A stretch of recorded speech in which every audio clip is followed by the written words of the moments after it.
Hi, everyone. We'll give everyone just about another minute or two to join us, and then we will get started right away. Happy to have y'all.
Okay, everybody. Well, time is of the essence. We have a lot to pack into just an hour.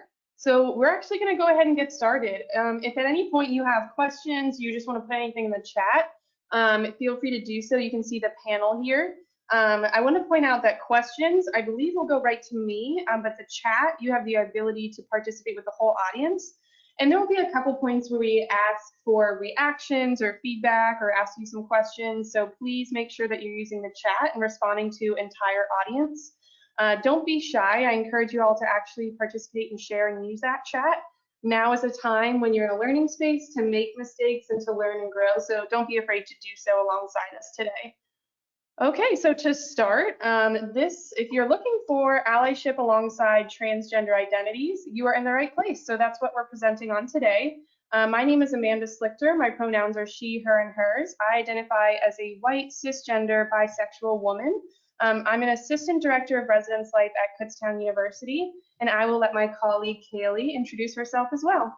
Hi, everybody. My name is Kaili Soisson. My pronouns are she, her, and hers. I am a white, cisgender, straight woman, and I'm also a resident director at Kutztown University. So you may have noticed we did share our identities at the beginning of this. So it's really important to us, especially as two people who identify as cisgender.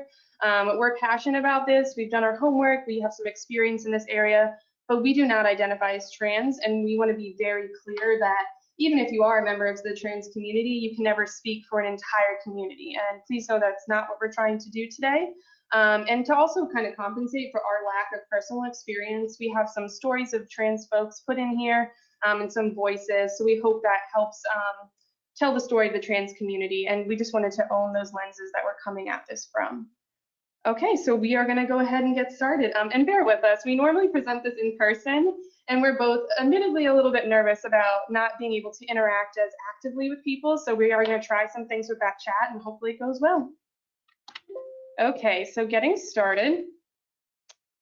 So there are three learning objectives we want to have accomplished today.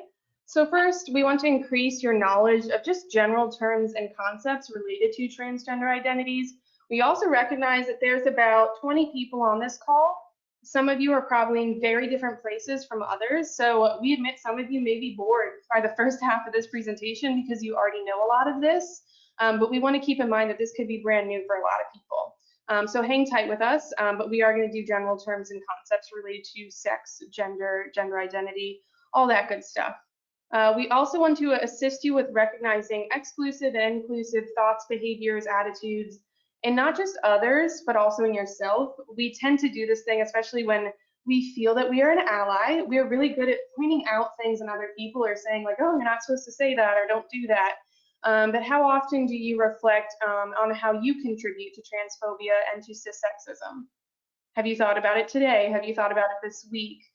Because I, myself, Kaili, all of us probably on this call are doing things that are not super inclusive, and we need to constantly be recognizing that, addressing it, and working to do better.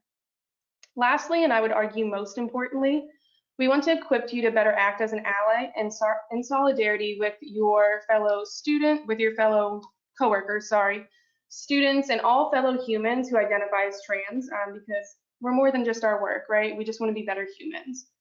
And you'll notice there are some terms there in the bottom right, yeah, left and right, in the bottom right corner. So those are some terms that fall under the trans umbrella.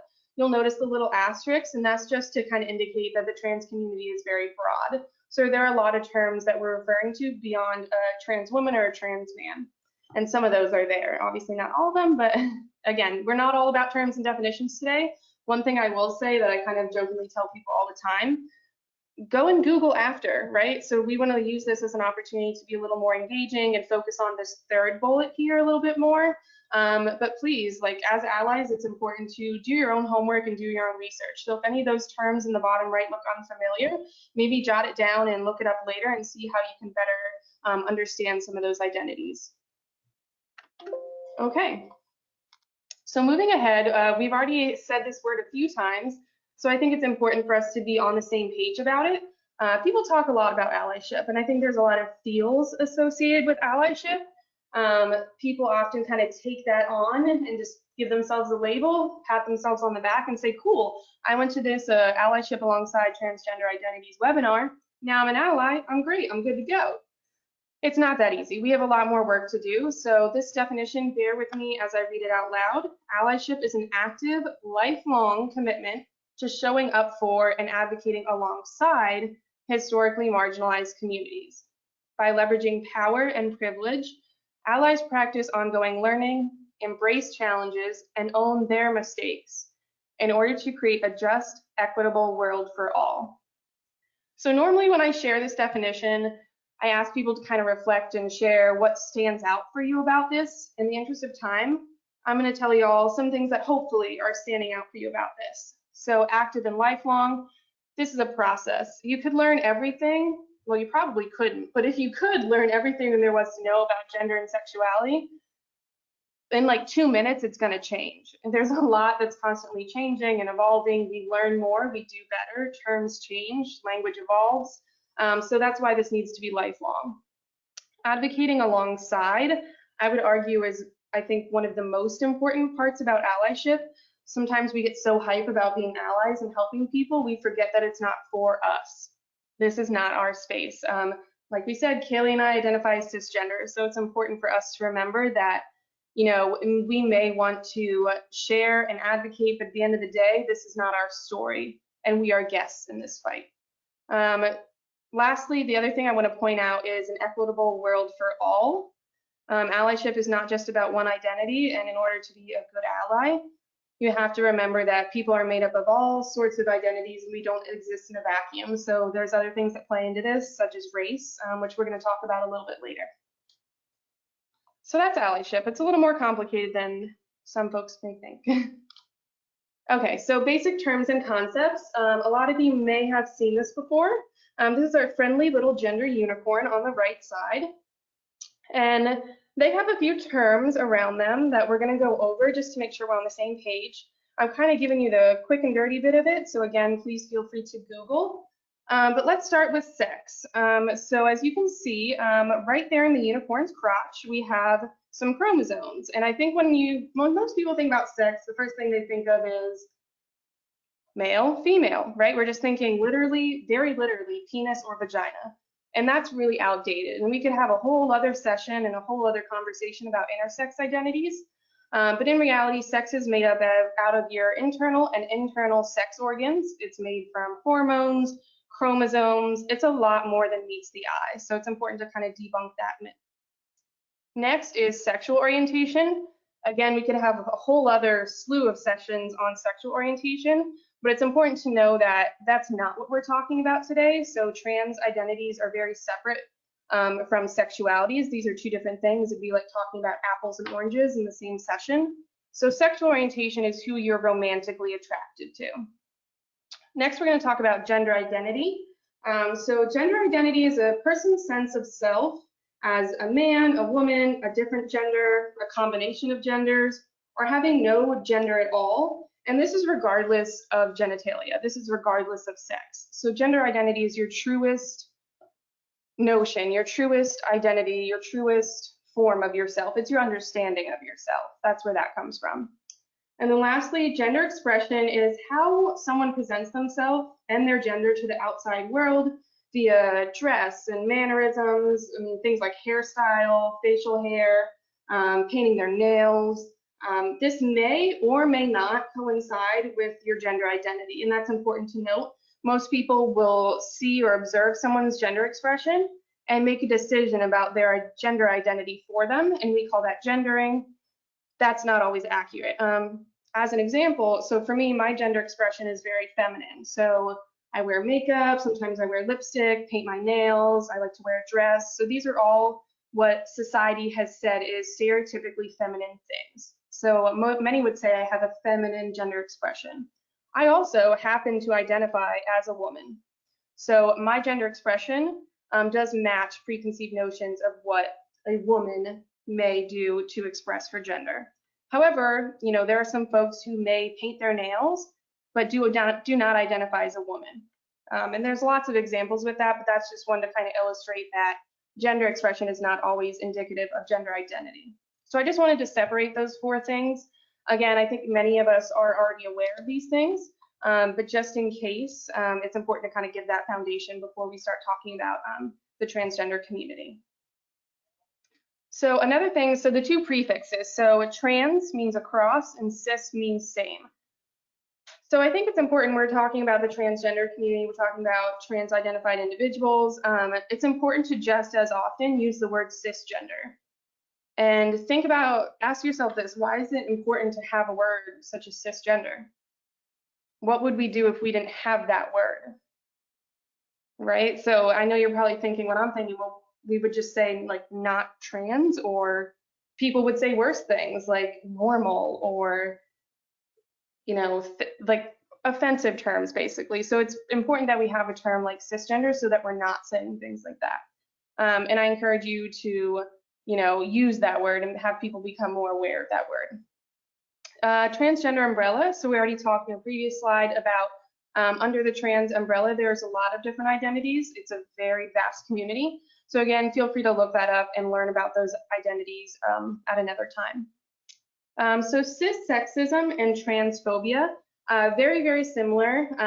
The way that I would say kind of to describe both of them is that it's like an institutionalized system that others trans people by treating their needs and identities as less important or inherently less than cisgender people. So cissexism is the belief that it's better to be cis than it is to be trans.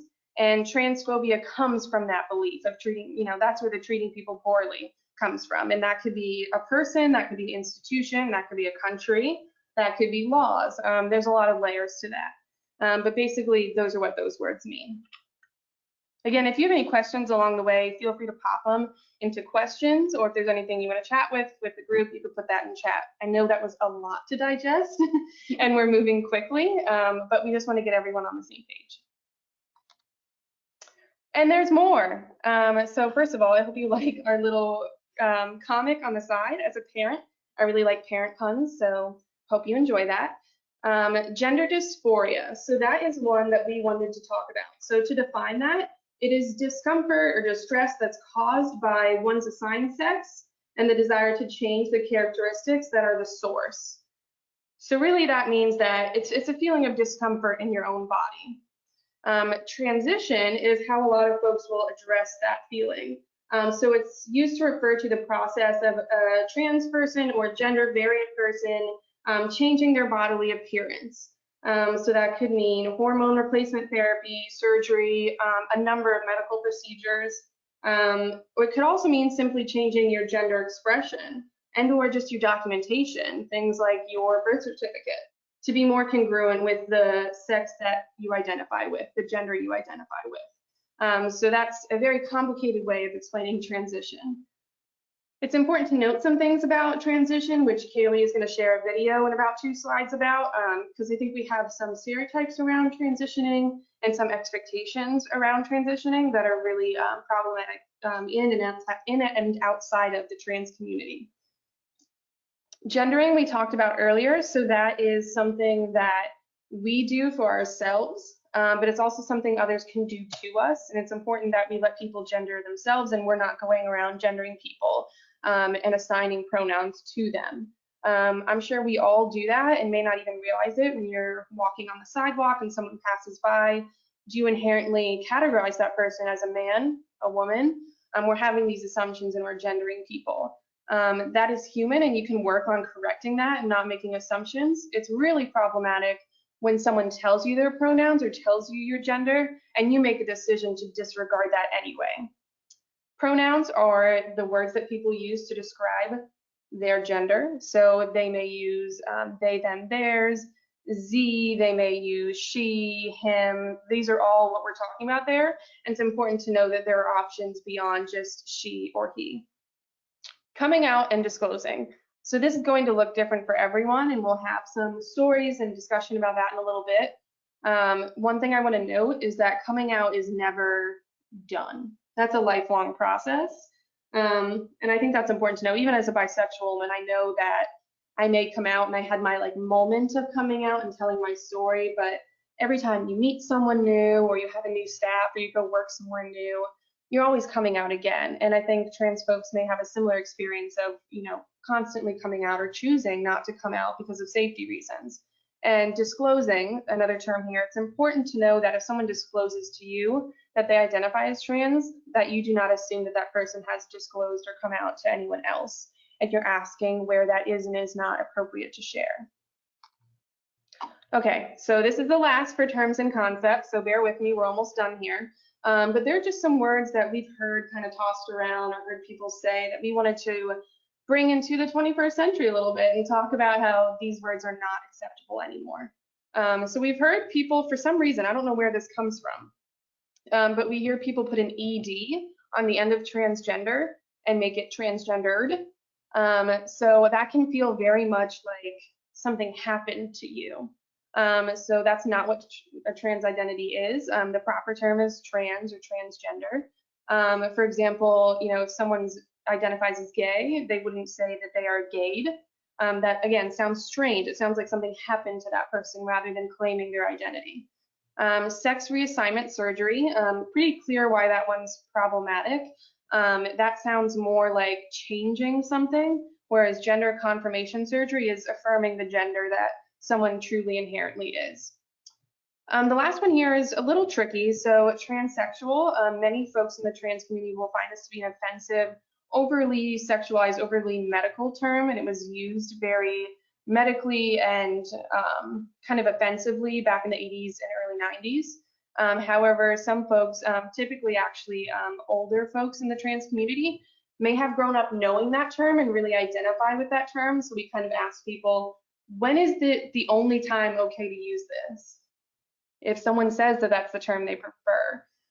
So besides that, unless someone says they identify as transsexual, don't refer to someone as such. All right, so this is our first kind of interactive moment in our webinar here. So we are going to show you this quick clip about transition, and we would like for you all to put your thoughts about it in the chat as it goes. We'll give you a couple seconds after it's done so you can put those in, and then we're kind of just gonna recap them all as a group. So here we go.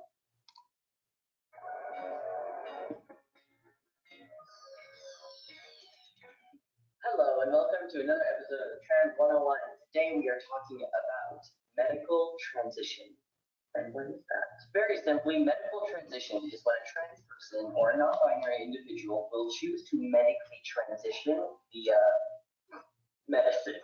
Usually this encompasses hormone replacement therapy and or surgery. I would like to make it a point to everyone, disclaimer, not every trans/non-binary, non-conforming person chooses to medically transition.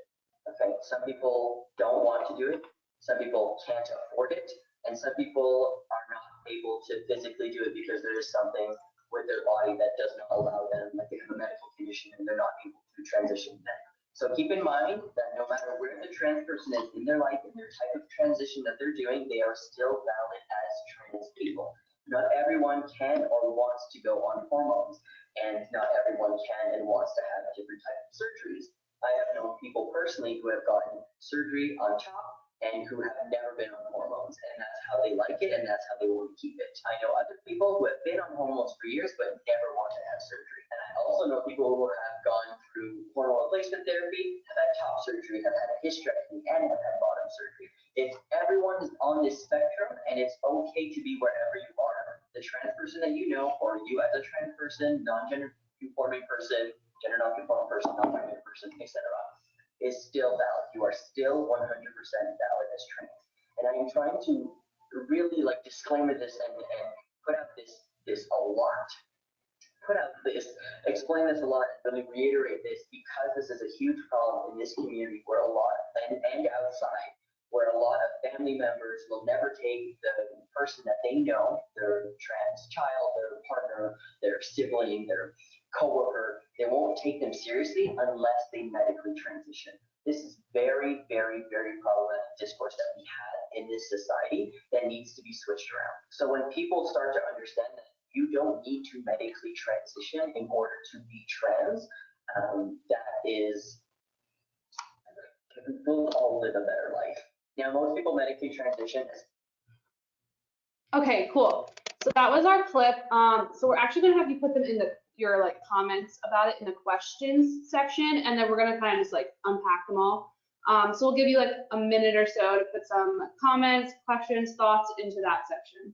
You can use either, so some folks had shared that the chat box isn't coming up for them, so hopefully at least the questions box is coming up for you, so if you have anything in there. I'm also not sure if everyone can see the questions. I think maybe only we are able to see them. So let's see here what some folks are sharing. Okay, so one person shared, I like the affirmation from the speaker. So it sounds like people are really hearing that there's a lot of myths and there's a lot of stereotypes. So it's nice to affirm that regardless of what transition you may or may not have done, that doesn't make your identity any less valid. So that's something that really resonated with us too. Thank you, Brian. All right, I don't see anything else coming through here. But we hope you enjoyed that video. We thought it was important when we talked about transition. There's a lot of myths there, so we thought that was important to get to. Okay, so moving forward, go ahead, Kaili. So on this slide, we're just gonna have some statistics about trans-identified folks. So one of those statistics that's actually it's just a quick little like trigger warning that a lot of these have to do with like mental health and stuff of that nature. So just make sure if you need to take time or space to take care of yourself that you do so. But so one of those statistics that we're going to start with is that 41% of folks in the trans community attempt suicide at a much higher rate than the general population. So that is 41% in that community, in this community, versus the 1.6% in the general population. And then 78% of trans folks are more likely to experience sexual or physical abuse at school, which will make them more likely to attempt suicide. And then this one's pretty mind-boggling as well, that trans-identified folks are 4 times more likely to live in poverty, making less than $10,000 a year. And then that kind of rolls into the next one, which is trans-identified folks are twice as likely to be unemployed, with trans people of color experiencing unemployment at 4 times the national rate. So these statistics are just kind of compounding each other with that. Trans-identified folks are 53% more likely to be harassed while accessing public accommodations. And then 1/3 of trans-identified folks are somewhat likely to have at least one negative negative experience while accessing healthcare.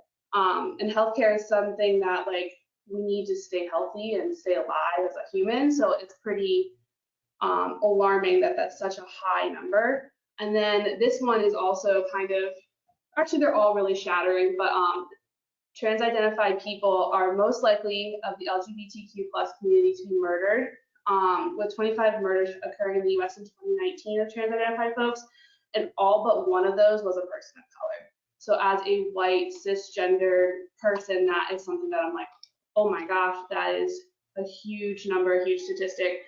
What can we as society and allies do to make that not a thing? Yeah, and I mean, I know these are heavy, everyone. I think it's important we don't do this to be all doom and gloom. We do this to kind of paint a picture of this is a crisis. This is a health emergency. There's, the world that we've created is full of transphobia and cissexism that has led to this. So it's going to take a lot of work to undo this. But we need to get those statistics out there. Okay, so we have some statistics about support. Support in the trans community is super important. If you look at in our study that we found from in 2015, trans-identified people reported experiencing support from their immediate family, their coworkers, and their classmates. You'll see that coworkers is bolded at 68% because coworkers are more likely to be giving support than family or classmates. So as coworkers, it's important that we are being supportive and we are showing support to folks in our lives who identify as trans. And then with at least one supportive family member, folks are lowering the risk for homelessness, suicide attempts, and psychological distress. So as Amanda and I have mentioned previously, we wanted to bring voices of some trans-identifying folks into our presentation today. So our first one is from Red, who's a trans man. As you have thoughts or questions about these, if you could pop them in the chat or the question section so we can go over them as a group, that'd be really awesome. We just kind of want to see what everyone has to say to unpack this. So our first one is, one of the earliest memories I had of being uncomfortable in my body was when my mother put a dress on me at 5 years old. I let out a primordial scream as if she was trying to kill me. That was probably the beginning of my gender journey. I was always most comfortable in boys' clothes. Living in that world for about 25 years, and then one day I found myself suicidal, curled up in the fetal position, hysterical on the phone with a friend, telling her if I could not change in my body, I was going to die. I checked into the Ralph K. Davies Hospital in San Francisco at 5 in the morning to prepare for chest surgery. 8 hours later, I awoke with a piercing pain across my chest. I cried because I was finally free. So that's just one person's journey. We have a couple more that we're going to go through, and then again, if you could just pop your thoughts on them into the questions box. And I'll share too, what really stood out for me, Kaili, about this one was 5 years old. I think we often hear people say like, oh, you're too young to know, or they don't know, or they're just a kid. And that's truly for many people. I mean, everyone's story is different. Everyone identifies and comes about an understanding of self at a different point in their life. I mean, mine was in my late 20s, but still, I think for everyone it's different. So to hear at 5 years old, actually too, the average age at which someone knew that they were trans is 8 years old.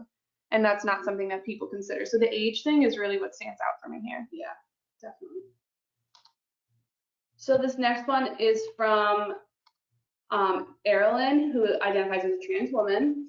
And this is what we have. So I found a local OBGYN that would prescribe hormones to me and started having email conversations with them.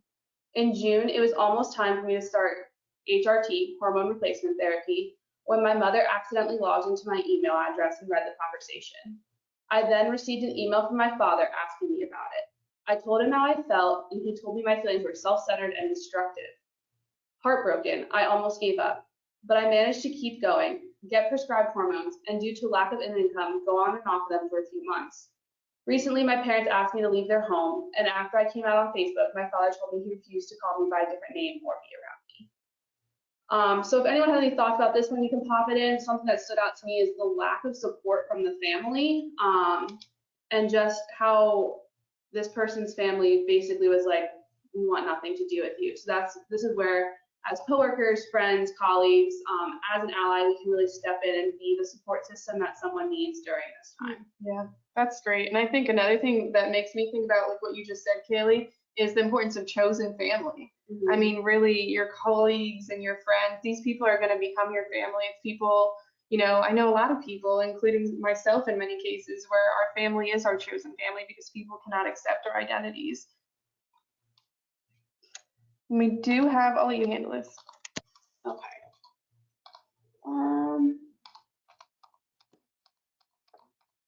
Okay, so we have some comments here. Give us a second, we're just sorting through them. So we had someone say, I really love the transition over time. It often takes years or decades to come out. knowing that we can cry for joy and being free is very affirming and supportive. And I think that's true. Like we said, that happens for different people at different times. One person said, I haven't talked to my family for over 10 years for similar reasons. Thank you so much for sharing that. We know that's personal, and I hope that story resonated with you. I think oftentimes when we have solidarity with coworkers and friends and colleagues, that's nice and that's supportive, but to hear from folks within your own community, I'm sure is probably the most resonating. And we have another comment here. Thank you for sharing the chosen family dynamic. Really shows the importance of sharing this type of information with parents as student affairs professionals when we might not realize the harm we could cause. That's another good point. Yeah, that's a good point. Making sure that we know how we're addressing our students when they're with their families. If they're out to their families is also important, something that we should keep in mind when we're interacting with parents as well. Yeah, actually one of our scenarios at the end here is going to talk about that, and you get to think about how you can handle that when someone's coming out to you, when you're dealing with a parent. There's a lot of dynamics to consider. Yeah. And then our final voice is from Riley, who identifies as a trans man. And this is Riley's story. I'm one of the lucky ones. My parents have always been loving and supportive. My wife is amazing and beautiful, and I have great kids. I started my transition from female to male 2 years ago at the age of 28. My biggest regret was waiting so long. As many in the trans community know, a lot of the emotional turmoil we experience is generated from within. Growing up, I always did the best with what I had. I tried to do everything I was supposed to do: hair, makeup, nails, clothes, whatever. For me, focusing on that momentarily distracted from the ever-present feeling of internal alienation. Coping mechanisms can be lifesavers. Coming out wasn't especially difficult once I got my little speech down, the who, what, where, when, why basics. My family was very accepting, and once I outlined it, neatly arranging the memories from my childhood that painted the picture from the beginning, when there were no words to talk about trans. So if you have any thoughts about this one, you can throw it in the questions box. One of the things that Amanda and I have talked about with this one is the strong difference in a supportive experience versus the not supportive experience that we had in some of our previous ones, and just kind of how that can make a difference in their different stories. Okay, in the interest of time, we're going to move forward here. Okay, so we went through statistics, we talked about terms, and we talked about some general concepts. Now I think is the most critical piece, which we're excited to experiment here. It seems to be working well with the last little bit with some reactions from you all, so thank you so much for participating and sharing. We hope you can continue to do so here. So we're going to role play some scenarios, and we're going to do it over that chat or questions box like we've been doing. So scenario number one, and in each of these, we kind of just want you to take a minute and really think through, if you have, another window open or a pen and paper in front of you, take a solid minute or two and write, what might I have to think about? What might I say? What might I do? So we're going to take them one by one. So the first scenario is that one of your staff members comes out to you as transgender and wants to talk to you about their pronouns. So take a minute, think about what that conversation might look like, maybe what are some do's or don'ts, what are some things you might want to say. And we'll be waiting. We'll check back in a minute or two.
Okay, feel free, now that you've had a chance to reflect, and continue to think if you're still reflecting, feel free to pop any thoughts or ideas, or maybe some do this or don't do this, into the questions box.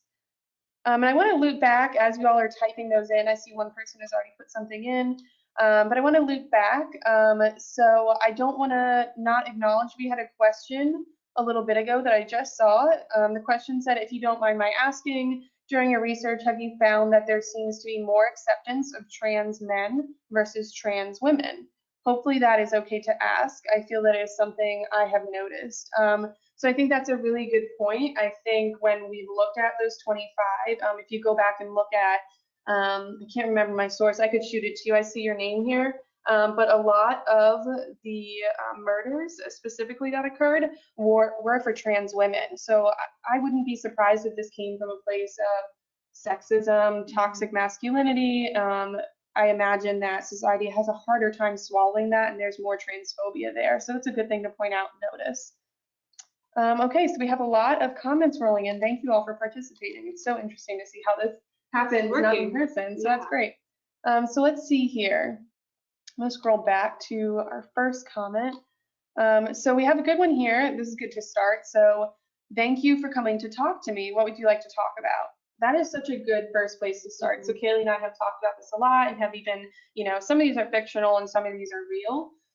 This is a very real one. I think the first thing that we have said is thank you. This may be the first time that someone is saying this out loud. This may be the first time that they have heard themselves own their identity out loud. So thanking them for sharing that is huge, and that's a really good place to start. So let's see what else here. So someone else shared, one thing I would want to say is, I've known you as blank gender for so long, I may slip and use the pronouns that I had assigned to you. By no means am I being disrespectful. I appreciate you sharing with me, and I will do my best to address you by the correct pronouns. So I think that's a very human thing for this person to share. Like, we're not perfect, and things take practice. And obviously I can't speak for a person who is trans or maybe having this experience. But I think the important thing here is that you do practice, right? Do what it takes to get it right. And I'm sure if they know that you're making that effort, that's what's really important to people. But then do the thing on your side too. So if that literally means, and it can sound corny, but practicing, like as you're eating cereal by yourself in the morning, like, hello, Devin, it's nice to see you today. I love his hair. Like, just practice using those pronouns. You may feel silly, but it's so important to that person that you get it right. And they know you're human. They know that you may make mistakes. So I think that's a good thing to address. That way they know you're being intentional about trying. We have quite a few others here. We only have, well, we have a good amount of time. I want to make sure we get to all four, so I apologize if I may skip yours. So it's not just about what you say, but where and how. Being willing to be vulnerable yourself as a supervisor, having a private place to share if they want, and engage with a staff member about your support and wanting to be there for them in this process. So yeah, all those factors are super important to making that conversation go well. Let's see. So we have another one that says, again, thanking them for sharing, being supportive, and acknowledge and show them that you're not going to treat them any differently. I think that's important, that you are still treating your staff members as the same as you would have, or anyone really, the same as you would have originally, because you should be treating everyone with the same level of respect. So that's good. Making sure not to out them and making sure they feel comfortable and not pushing them. So you should have that conversation with them, like, hey, under what circumstances should I use your preferred pronoun? Like, when should I call you by this name? Is there anyone I shouldn't use this pronoun in front of? And making sure that you know where the spaces they are out are, just so you don't accidentally out them. That's good. And another person here said, I had a student tell me their pronoun and helped other people to call them by the correct pronoun. And I think that's another good discussion to have. We had someone else say, give them the power and let them lead the conversation. One question that I often have for folks is, do you want me to correct people? Because I'm happy to, but some people would rather you did not, and would rather you, they don't want to draw attention to it. And if that's how they feel, that's what's most important, that you're respecting them and their wishes. But I think it's important to ask, like, hey, is it okay if I like step up and correct people? And then if they say yes, do it. We get it may be uncomfortable, and it could be that moment where you may have to do that to a supervisor. You might need to do that to someone who's in more of a position of power. And I think we often, sometimes in our field, we say like, do it if you feel comfortable doing so, or do it if you feel safe. I would argue maybe a little radically here that you feel a whole lot more safe than the trans community, and looking back on some of those statistics, who is more safe here and who is in a position of power. So I think having that conversation about, do you want me to correct people? And if they say yes, doing that. There's some other good comments. So we're getting some of the same stuff here. It's good to see some themes emerge. Ask them what environments they're comfortable in. They may be out to you, but not to others. So this is all really good stuff. This is all the stuff that we were going to share. So y'all did an excellent job. Thank you. Okay, so we're going to move on to scenario number 2. So scenario 2 is you get a call from a father complaining about his daughter's roommate. He's livid that his daughter has been, quote unquote, living with a man all year. You know the roommate is a trans man who's not out on most of campus. So if you want to, again, take a couple minutes, think about it, and then pop your ideas and thoughts in the chat or the questions box, that would be awesome.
All right, cool. So you've had like a minute or so to think about it. If you want to just start popping your ideas and thoughts into the questions box, we'll go over them. So if everyone wants to start doing that, that'd be awesome. Thank you.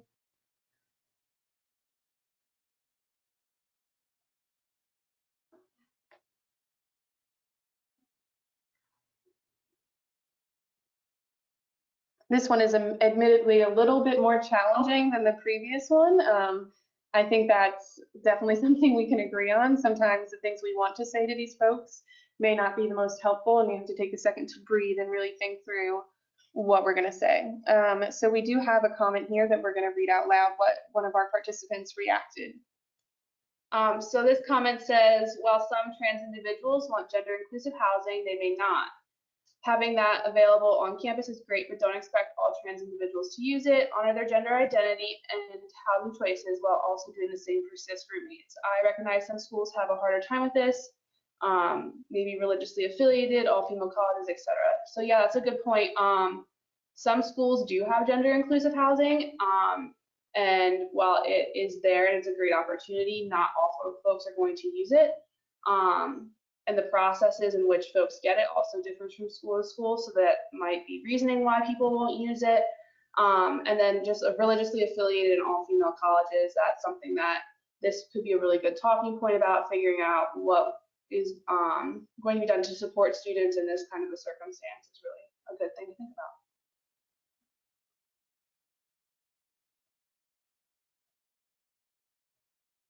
I think another thing I'll share that I noticed about this is, especially the end here, the roommate is a trans man who's not out on most of campus. So somehow this parent is having this conversation with you, and I think it's important to do whatever you need here to protect privacy and not, confirm or deny any identities, which clearly this parent doesn't understand the identity to begin with. But I think for me, I'd probably fall somewhere between having an educational conversation, like in theory, if this is the situation, asking some questions like, I'm not sure I understand. Can you tell me what you mean? Like, quote, living with a man. Like, I'm not sure I understand what you're saying. Only women live in this hall. And really have them kind of like break it down. And for some people that may work, and for many people, maybe even this father, this will not work. But I think it's important to start with that. And at the end of the day, there are legal protections that help us here, such as, this is a parent talking, and this is a parent talking about another student. This is not their student, and even if it was, there are laws such as FERPA. So kind of saying, if your student has any concerns about their housing, please, this is my email, this is my number, please have them reach out to me. I want everyone to feel at home, both, your daughter and your daughter's roommate, and kind of just, ending the conversation there, having a little bit of education, but saying, I'd be happy to speak with your daughter. Because sometimes, a lot of times in my experience, parents make this more about them than it actually is. And we had someone bring that up here, yeah. So somebody said, does FERPA apply here? So I'd say if you're talking about, the educational rights, so making sure that if it's something about their student, and whether it is or isn't, that's sharing about their identities and about whether it is or isn't their student, it's personal information. So it could apply there, yes. And I've also heard some professionals talk about anti-discrimination laws. So depending on where you're at, states, you have to think about housing and your housing, whether you're in the housing office or you're a separate office. Sometimes when you become aware of a concern being, racial, gender, sexuality, any of these protected categories, if you then theoretically were to even do a move or something based on that, that could be seen as discrimination. So in many ways here, whether it's anti-discrimination laws, FERPA, the law in many ways is on, our side here, depending on where you live, because unfortunately our country is not always doing a good job with those laws either. But yeah, there's definitely a lot to think through and unpack here. I would just, address these things. And we had somebody say, thank you for bringing up discrimination laws. Yeah, it's hard to talk about those in depth though, because they're so specific to where you're at. Even things like bathroom laws, like I found out, are different in different like municipalities, even down to the cities. So it's really situational for that. But at the end of the day, there's nothing wrong with saying, I hear that you're concerned. I'm not sure I understand. Can you help me understand? And I'd be happy to talk to your daughter. There's no wrong way to do that. And then we'll see where that conversation with the daughter goes then. Okay, good. So we are going to then move on to the third scenario.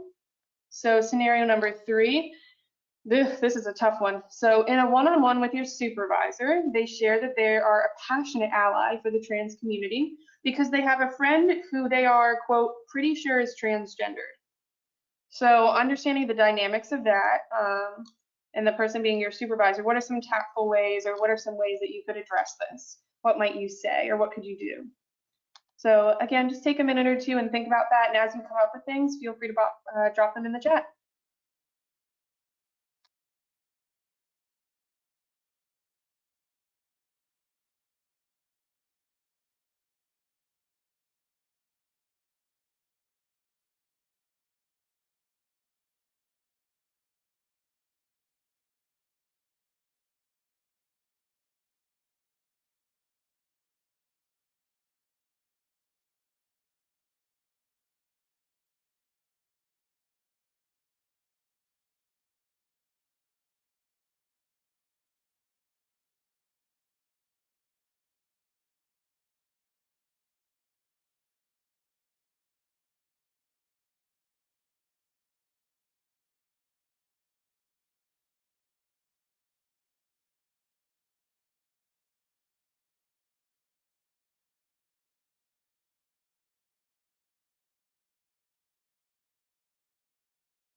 All right, so we're going to come back. We did have one person so far share kind of some things they might think about or share with the person.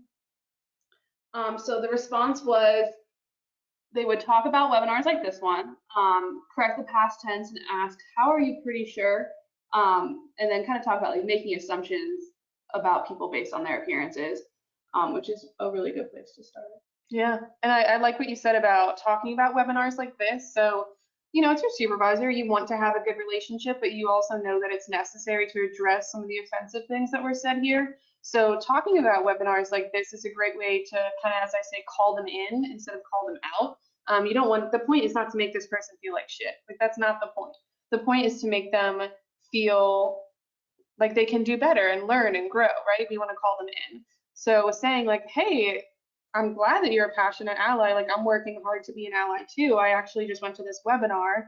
I'm sure I could email the presenter and get the PDF for you. And then, oops, does it say in there that you shouldn't say transgendered? Oh, wow, did you just say that? So kind of addressing those things as they come up. And I think it's great that you also said about not making assumptions based on appearances, because pretty offensive there is pretty sure is. Like, so unless someone shared that with you, which again, you shouldn't then be sharing with me, then I'm confused. So having that conversation is difficult. So again, I think as these go on, they get pretty difficult, but we have another brave soul in here. So what did this person say? There's a lot here. This is great. So this person said, I would in a subtle way mention that it's transgender and not transgendered. In addition, I think it's important to control assumptions. Maybe when they mention the last part, ask them something along the lines of, oh, have they spoken to you about this, or have they opened up to you about it? Because, maybe we're interpreting this wrong. Maybe they said that because, they recall a conversation, it's just a little fuzzy in their head, or maybe it really is just based on appearances. So I think it's good to like open up those lines of communication. This person also said, I feel like you want them to understand that you don't want them to assume something about someone unless they told you. For all they know, the situation could be entirely different than what they think. Yep, that's great. So again, we're hearing about the assumptions here and how those can be problematic. So good job, good work. This is good stuff. So it seems like this is landing. And I mean, although in theory, I was telling my colleague as we were kind of muted and talking through this one, it's in theory, like we know what to do here, right? I mean, even if we're even at just part of the beginning of this, it's pretty clear what you need to say and what you need to address. It's just hard to do it and to think through how you're going to do it. And in practice, sometimes we shy away from these things when really we know what the right thing to do is. So the last one then we will get started on. Yeah, so scenario 4 is you're working with facilities on a repair for a student and they keep using the student's dead name and incorrect pronouns throughout the email chain, even once they're gently corrected. So let's think about how we would work with another department in this situation, and how we would kind of try to help make sure the student feels like they're seen and all that stuff that goes along with that. So we're going to give you guys all a couple minutes, give everyone a couple minutes, and then we will come back.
Okay, so we had some good answers here. We were just reading through them a little bit first. And I know we have 5 minutes still left, so I think we should finish right on time. So yeah, one person said they would pull them aside, have an educational moment with them.